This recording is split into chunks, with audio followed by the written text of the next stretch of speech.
Hola, buenas tardes, iglesia. ¿Cómo están? ¿Bendecidos? Bueno, es un gusto nuevamente saludar y anunciar que Dios es bueno en todo el tiempo, ¿verdad? Que a pesar de las pruebas en nuestras vidas, Dios siempre se muestra con misericordia y con gracia. A veces solemos confundir esas palabras como sinónimos, sin embargo no lo son. Una cosa es la misericordia y otra cosa es la gracia de Dios. Y sabemos que las pruebas son un proceso y una serie de circunstancias complicadas en nuestra vida. Y hay pruebas que Dios usa para hablarnos. Hay pruebas que Dios usa para manifestar su gloria y para manifestar su gracia. Pero hay otras pruebas que perduran. Hay pruebas que pareciere que no terminan, que tuvieron un inicio, un comienzo, pero no un final. Y muchos de nosotros estamos en ese proceso, en tener que vivir dentro de la prueba. Y cuando vives dentro de la prueba, el enemigo es muy astuto para usar esa prueba y decirte, ¿cómo es posible que tú, que tienes este padecimiento, que tú que tienes este pecado, que tú que tienes este sufrimiento, me sirvas, me busques, me llames? Y es muy astuto el enemigo para entrar en nuestra mente, pero no en nuestro corazón. Cuando entra en nuestro corazón es cuando nosotros le damos lugar para que Él lo haga. Pero Dios te dice, antes de que eso suceda, yo me glorifico en ti. Y en este día Dios te trae revelación y entendimiento para entender el propósito de la prueba que Dios puso en ti. Hay enfermedades que son progresivas, hay enfermedades que son permanentes, hay enfermedades que se diagnostican sin cura, hay enfermedades que tienen un largo proceso en nuestra vida, pero también hay problemas circunstanciales que no se ven resolver, como el solvento económico, o situaciones legales, jurídicas, o situaciones familiares, de amistades. Hay pruebas que son constantes en nuestra vida. Y yo no tenía pensado el hablar sobre la enfermedad, pero el Espíritu Santo trajo a mí convicción de hablar de sanidad. Y si en este día hay alguien que tenga esa enfermedad, que sepa que es un padecimiento que florece una prueba dentro de nosotros, hoy el Espíritu Santo va a traer sanidad. Pero no solo en esa parte de nuestra prueba, de nuestra tribulación.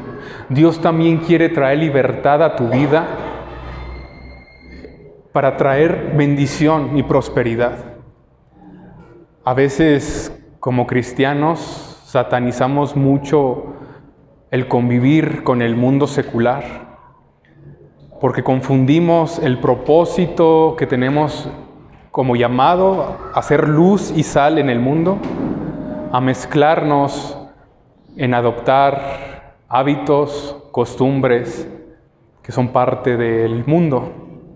Sin embargo, Dios nos recuerda que nuestro llamado y nuestra comisión fue ir y hacer discípulos.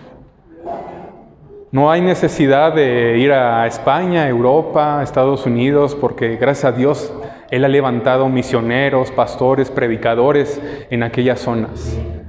Pero Dios te dice, ve a tu familia, a tu escuela, a tu trabajo y haz discípulos. Y no solo los motives, los instruyas y los exhortes, también bautízalos. Haz que sean llenos de mi Espíritu. Vi que próximamente está la fecha de un 180 grados y son días gloriosos donde Dios trae esa manifestación sobrenatural y espiritual a nuestra vida, de ser bautizados por su Espíritu Santo. Y es tan agradable esos tiempos, son tan hermosos, porque podemos tener una porción y una llenura del Espíritu Santo tan sobrenatural. Pero a veces solemos pasar un proceso en el que nos enfriamos, solemos decir, como cristianos, porque sentimos ese fuego, esa pasión. Pero el Espíritu Santo no es un horno de microondas, hermanos. El Espíritu Santo no es leña, el Espíritu Santo es y está. Pero somos nosotros los que nos apartamos. Y la leña y la fogata es esta. Aquí es donde surge el poder del Espíritu Santo, de su manifestación sobrenatural. Si tú eres como un leño delante de Dios y dices, Dios, yo vengo aquí a mi casa, al cuerpo de Cristo, a la comunidad cristiana, a la iglesia, al centro de entrenamiento para la vida cristiana, es para sentirme avivado en ese fuego. Y sí, como se dice, de las cenizas aún queda algo, ¿verdad? Porque podemos ser consumidos en el poder de Dios, en su gloria, pero siempre va a haber cenizas. Y de esas cenizas siempre surge un fuego avivador. Amén. Así somos nosotros como creyentes. Y las pruebas que perduran, iglesia, las pruebas que parecen no tener solución, son las pruebas que nos están ordenando, que está Dios trabajando en nosotros para ser mejores. Le preguntamos a Dios, ¿pero por qué, Dios, me diste esta enfermedad? ¿Pero por qué, Dios, me entregaste esta circunstancia en mi vida? ¿Por qué soy yo, Dios, el que ha tenido que sacrificar, entregar, abandonar por esta prueba que tú me trajiste? Y culpamos a Dios y luchamos contra Dios. Y una de las definiciones de la etimología de la palabra prueba es redarguir. Y dice la palabra que la Biblia, la palabra escrita, fue hecha para redarguir. ¿Y qué es redarguir? Es anular esos argumentos propios que tenemos contra Dios, porque creemos sentirnos expertos en la apología humana de las tribulaciones y las pruebas. Creemos tener más certeza de lo que está pasando en nuestra vida que el mismo Dios. Queremos darle órdenes a Dios de cómo debería ser nuestra vida y nuestro caminar. Queremos instruir a Dios en que Él debería usar ciertas pruebas o bendiciones para bendecir nuestra vida. Pero lo que tú no sabes, iglesia, es que Dios puso en ti esa prueba para glorificarse en ti. Y no como aquellos fariseos que acusaban a aquel hombre ciego y que le decían, ¿por qué ese hombre está así? ¿Porque pecó o porque sus padres pecaron? Y Jesús, un hombre que cambió paradigmas, estructuras, sistemas, respondió y dijo, no está así en esa condición por su pecado o por culpa de sus padres. Está así porque yo me quiero glorificar en Él. Y es por eso que tú tienes esa prueba en ti. porque Dios se quiere glorificar en ti. Y cuando Dios se glorifica a través de tu prueba, y tú entiendes que hay una gloria en esa tribulación, entonces Dios trae una restauración. Cuando Job, un hombre que conocemos por sufrido, por haber padecido grandes pruebas y circunstancias en su vida, al final del libro, Dios trae restauración a la vida de Job. Pero ¿por qué fue necesario ese proceso? Si leemos el libro de Job, encontramos una apología de Job hacia Dios, encontramos una acusación de los enemigos, de los amigos, encontramos argumentos, hipótesis del por qué Dios estaba probando o trayendo esa serie de condiciones y aflicciones a la vida de Job. Pero era Job el que tenía que entender la prueba que había sido puesta en él. A veces nosotros cometemos ese error, iglesia, de llevar nuestros problemas al amigo, a la amiga, para pedir un consejo. Y no está mal. Lo que está mal es no tener convicción de lo que Dios está haciendo en nuestras vidas. Y lo que deberíamos de hacer es preguntar: Padre, ¿de qué forma te quieres glorificar en mi vida a través de esta prueba? ¿De qué forma quieres tú usar esta tribulación en mí para yo poderte buscar o entender? Y quizá no tengas una respuesta inmediata de Dios, pero lo que sí tendrás de parte de Dios es una restauración. Es una palabra que Dios te va a traer y te va a decir, y después de que hayas pasado y padecido ese proceso, yo te voy a restaurar. ¿Qué es restaurar? Restaurar no es darle una pintadita nada más por encima y listo. Aparentemente se ve nuevo. No, eso no es restaurar. Restaurar es volver en sí lo que fue creado. ¿Y qué creó Dios de ti? ¿Quién hizo Dios de ti? No quién eres ahora, sino lo que formó Dios de las entrañas de tu madre. Eso es lo que Dios quiere restaurar en ti. Porque la palabra de Dios dice que seamos como niños en nuestros pecados, en esos aspectos de la vida, pero que seamos hombres en la forma de pensar. Y si Dios quiere traer a ti una restauración, la quiere traer completa. Y volver en sí no es ser lo que antes eras. Decir es que, ¿cómo voy a volver a ser lo que yo era? Si era algo que yo no apreciaba para mí. A lo que voy es lo espiritual, la parte restaurativa de lo que Dios formó en ti en el espíritu. Y que uno como cristiano, como hijo de Dios, ha roto, ha fragmentado por no conocer ese misterio, ese entendimiento de la palabra de Dios, de por qué Dios usó esa prueba en nosotros.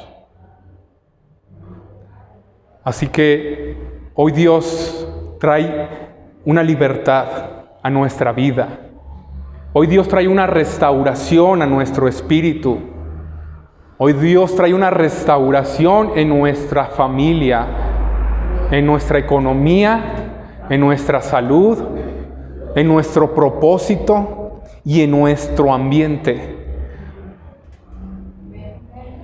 Amén. Las pruebas, hermanos, que perduran, no están aquí para destruirnos. Las pruebas que perduran están para consagrarnos.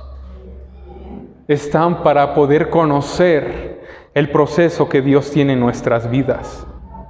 Porque Job dijo: de oídas te había oído, pero ahora mis ojos te ven. ¿Qué significa esta naturaleza y estas palabras de Job? Job estaba instruido en la palabra, en saber quién era Yahvé, pero su corazón estaba lejos de él. Muchas veces tenemos el conocimiento, pero no la convicción de quién es Dios. Decimos que tenemos un Padre de milagros, de sanidad, que opera en señales, en prodigios, pero ¿realmente creemos? ¿Realmente creemos que Dios puede obrar con un milagro en nuestra vida? Es diferente el escuchar y el entender que Dios es capaz, pero que Dios quiere hacerlo. Y hoy Dios te dice, quiero hacerlo. Quiero hacerlo. Quiero traer sanidad. Quiero hacer un milagro en ti. Quiero traer mi palabra a ti. Y si tú lo crees, porque dice la palabra que al que cree todo le es posible, entonces veremos la gloria de Dios y la manifestación de Dios. No podemos tener una vida de cristianos como un hábito. Los hábitos son buenos porque forjan el carácter del hombre y hacen hombres viciosos o hombres virtuosos dependiendo de los hábitos que acostumbramos a cometer. Y Jesús dijo, destruí este templo y en 3 días lo levantaré. Y los fariseos se sorprendieron y le cuestionaron, pero Jesús, si este templo se construyó en 46 años, ¿cómo tú en 3 días lo vas a levantar?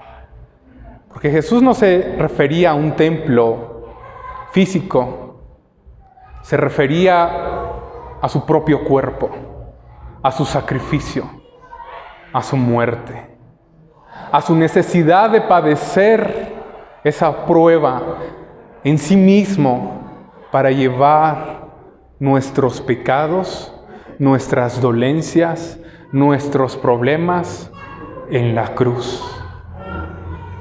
Y tu dolor, y tu problema, y tu prueba que en este día tú tienes, no significa que porque Jesús haya muerto hace 2000 años, signifique que Dios no pagó ese precio el día de hoy.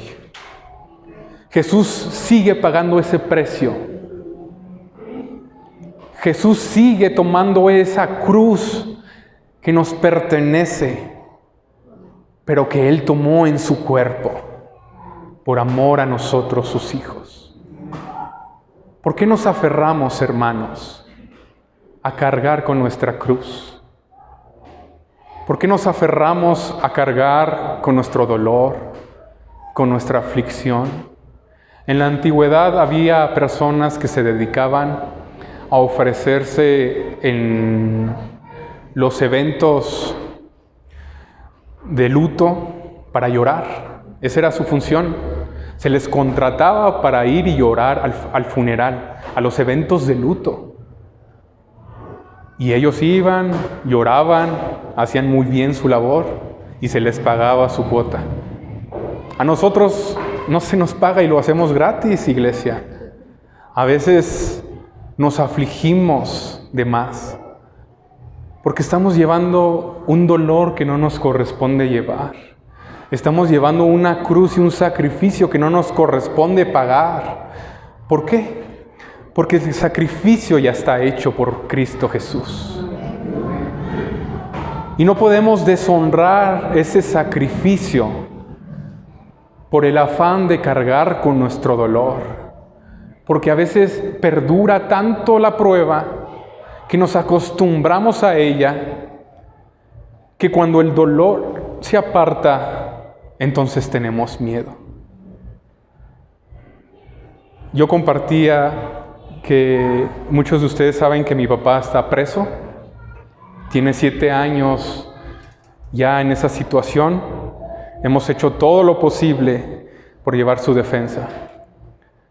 Pero yo a veces le digo a mi hermana, ¿cómo será el día que yo vea a mi padre salir?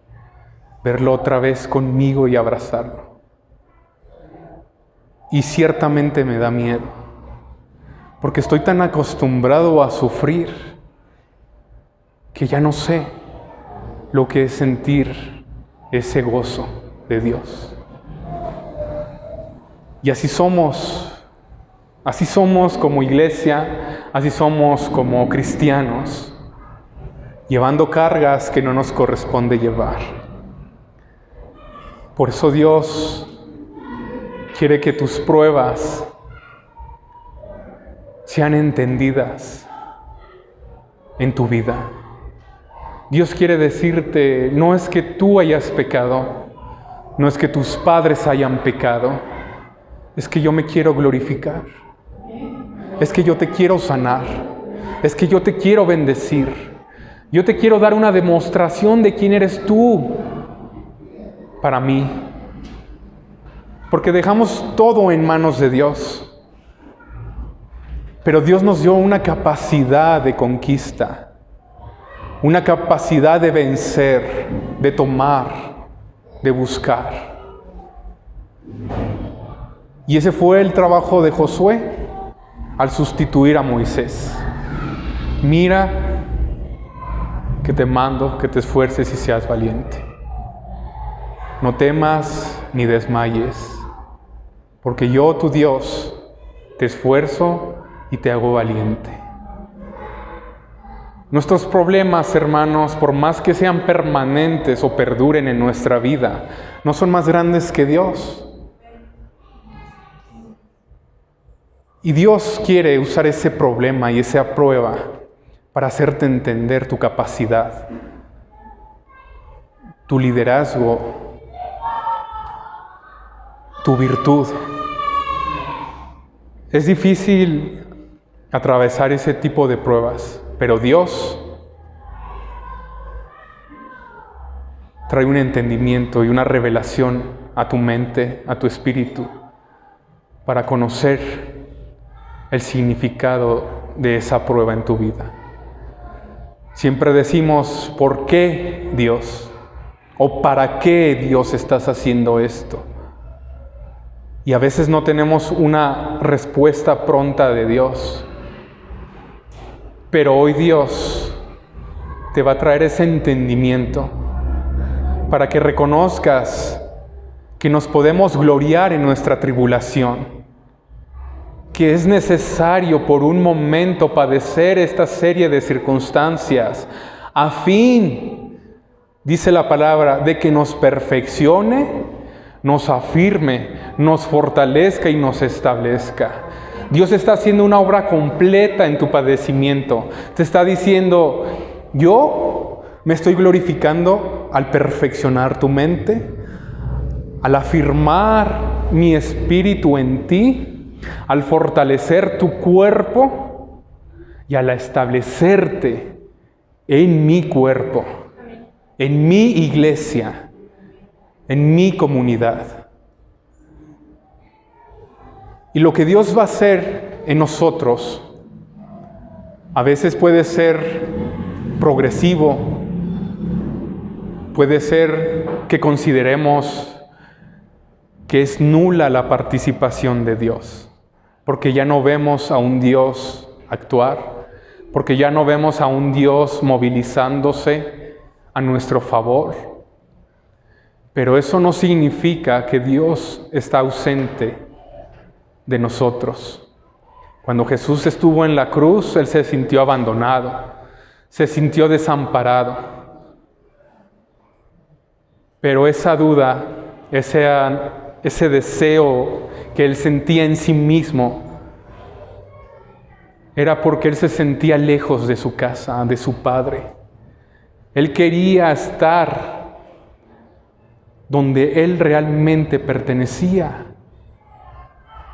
Y el estar aquí en la tierra le separaba de ese destino.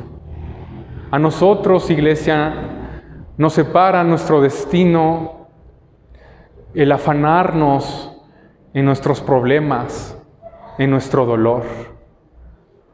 Y creemos que en esta vida lo es todo. Y es bueno tener salud, es bueno tener una economía estable, es bueno tener una familia, pero es mejor estar delante de la presencia de Dios. Y es lo que quiere hacer Dios con nosotros, bendecirnos, hacernos entender que si perdiste tu trabajo, que si perdiste a alguien en tu familia, en tu cuerpo, no fue para castigarte, no fue por necedad, por rebeldía, que en ocasiones también puede ser, pero es porque Dios quiere que tú entiendas, que tú vengas por tu propia cuenta a buscar a Dios. ¿No te has preguntado que si no hubiera puesto Dios esa prueba en ti, ¿dónde estarías?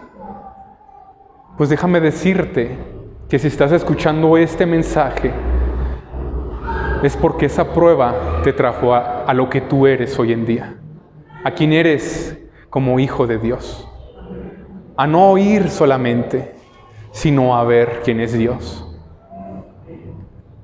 Y necesitamos ver y creer quién es Dios, no como Tomás. Necesitamos tener convicción y certeza de que Dios todavía puede hacer lo que hace 2000 años hizo. Dios todavía te puede sanar. Dios todavía puede obrar en ti. Solo es que tú quieras. Porque cuando tú vengas delante de Dios, Él te va a decir, quiero. Así que les invito a ponerse de pie. Yo creo que después de una prueba siempre viene una restauración, restitución. Dios hoy trae sanidad, libertad. Hoy Dios trae bendición a tu vida.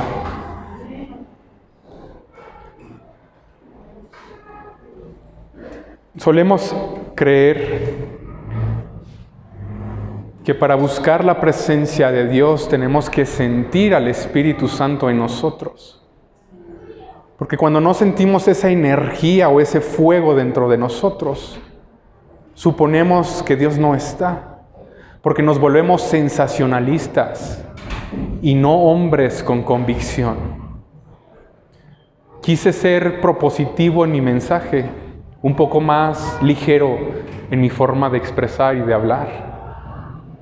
Al propósito, para que se sintieran adormecidos quizá, desesperados, aburridos, pero el reto de Dios no cambia.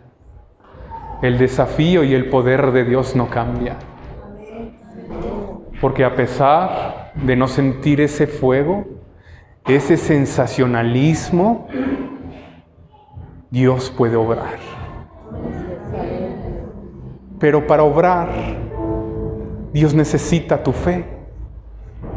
Para obrar, Dios necesita tu convicción. Para que Dios se glorifique en ti, necesita de tu participación. Dios es un caballero, iglesia. Dios te dice, yo estoy a la puerta, tocando, llamando. De ti depende si tú abres tu puerta y me dejas entrar a tu vida. De ti depende si me dejas manifestarme y glorificarme en medio de tu familia, de tu problema, de tu tribulación. De tu participación depende que yo quiera hacer mi obra en ti, porque yo soy el mismo de ayer, de hoy y de mañana. Y Dios es grande, iglesia. Dios puede hacerlo. Dios puede quitar tu aflicción en tu corazón. Dios puede quitar tu tristeza. Dios puede limpiar tus lágrimas de tu rostro. Dios puede sanarte. Pero es tu intención como ser humano, como hijo de Dios, en lo individual, no en lo colectivo, participar de la bendición y de la gloria de Dios. Porque el reino de los cielos se arrebata con violencia. Uno mismo ven delante de la presencia de Dios y arrebata lo que es tuyo. Arrebata lo que has buscado. Ponle fin a tus pruebas. Ponle fin a las circunstancias que te han alejado y apartado de Dios. Haz que Dios se glorifique porque quiero, dice Dios. Porque me quiero glorificar en ti. Quiero quitar tu dolor. Quiero sanarte. Quiero traer palabra de libertad a tu mente. Espíritu Santo de Dios, hoy celebramos tu sacrificio en la cruz, pero celebramos, Señor, que resucitaste, que llevaste nuestras dolencias para ser sanos, para ser libres. Espíritu Santo, glorifícate en medio de tu iglesia. Trae libertad, trae sanidad. En el nombre de Jesús. Trae convicción, trae certeza sobre tus hijos. Espíritu Santo. Oh Espíritu Santo. ¿Quién dice yo quiero? ¿Quién dice yo quiero? Ven aquí al frente y di yo quiero. Dame Dios. Dame mi sanidad. Dame mi libertad. Señor, levántame. Di yo quiero. Di yo quiero. Y Dios lo hará. Ven delante de la presencia de Dios y deja que Dios lo haga. Deja que Dios te sane, que le libere. En el nombre de Jesús, Dios te dice quiero. Yo quiero, dice Dios. Yo quiero.